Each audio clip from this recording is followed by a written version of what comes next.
वेद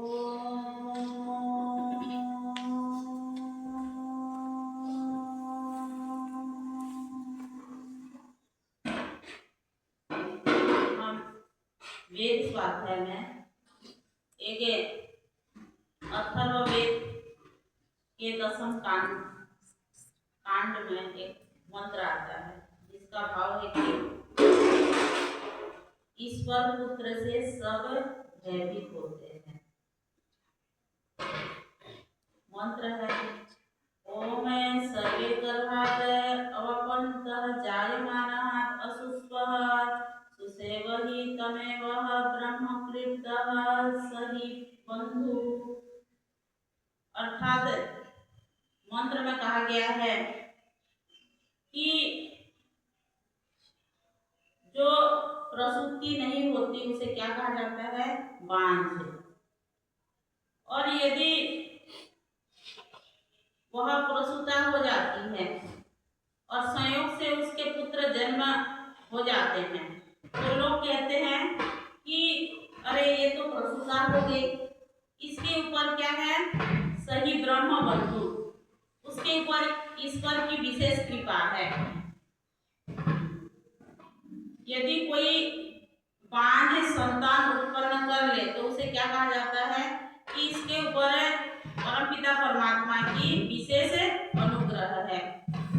वर्षेति यहाँ गाय को भी कहा गया है। यदि गाय कोई बछड़े को जन्म नहीं देती होगी और वह अचानक एक सुंदर सा बछड़ा को जन्म दे देती है तो लोग कहते हैं कि अरे इसके ऊपर तो परमपिता परमात्मा की विशेष कृपा है। और जो परमपिता परमात्मा की विशेष कृपा से उत्पन्न होने वाले व्यक्ति जो होते हैं वे संसार में महान होते हैं। जैसे जितने भी कहते हैं कि जब जब संसार में अधर्म अन्याय अत्याचार की बढ़ोतरी होती है तब तब परमपिता परमात्मा अपने एक अंश के रूप में जो है इस धरती पर अवतरित कर देते हैं। कहते हैं कि गोनहार वीर बाण के गोरे चिकने पार कहावत है कि जो व्यक्ति होते हैं वे जन्म से ही कहते हैं कि इसके तो लक्षण वीर बाण के पांव जो है पालने में ही दिखने लग जाते हैं, ऐसा कहावत है। अर्थात जो महापुरुष होते हैं उनके लक्षण बचपन में ही दिख जाते हैं, इसलिए कहते हैं कि वीर बाण के पांव पालने में ही दिखते हैं। और लोगों में बालक के जन्म होते ही लोग भयभीत हो जाते हैं। उन्हें लगने लगता है कि कहीं यह हमारे रीति रिवाज अंध परंपरा को नष्ट न कर दे। आगे चल करके लोग उसे विनाश करने का षड्यंत्र भी रचते हैं, किंतु यदि बार बार असफल हो जाते हैं तो फिर आपस में चर्चा करते हैं अरे इसके तो परमपिता परमात्मा ही रक्षक हैं, पालक हैं, किसी भी तरह कोशिश करो ये बच ही जाता है। ऐसी चर्चाएं होने लग जाती है। जिस प्रकार उदाहरण में हम देखते हैं महाभारत में श्री कृष्ण को मारने के लिए जो है कंस ने कितने षड्यंत्र रचे आप लोगों ने महाभारत में देखा होगा, देखा है ना? तो श्री कृष्ण को मरवाने के लिए जो है कंस ने कितने षड्यंत्र रचे और कितने बार श्री कृष्ण बच भी गए।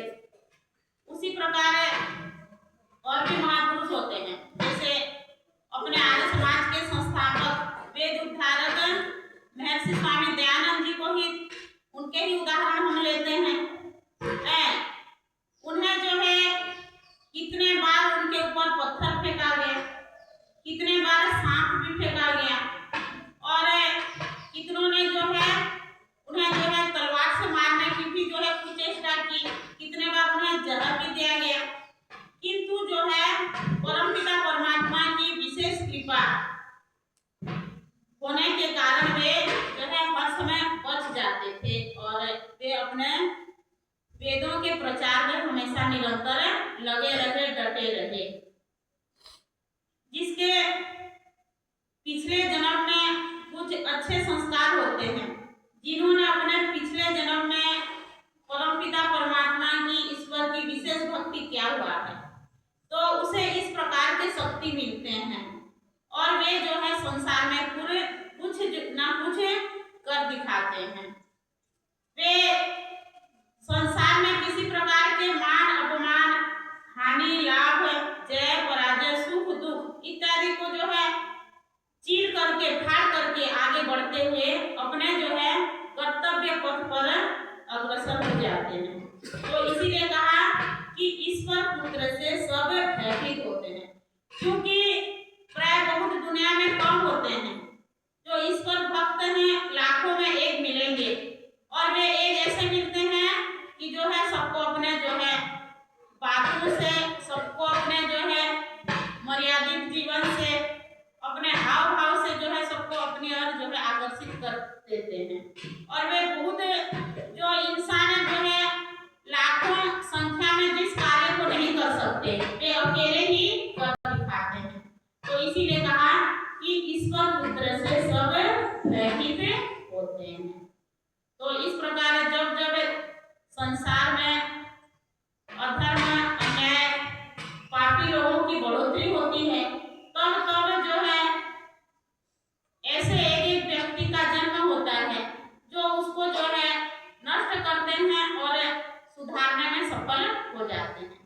तो इसीलिए वेद हमें ये शिक्षा दे रहा है कि हमें कैसी होनी चाहिए, ईश्वर भक्त होना चाहिए, वेद के आज्ञा अनुकूल अपने जीवन में आचरण करना चाहिए।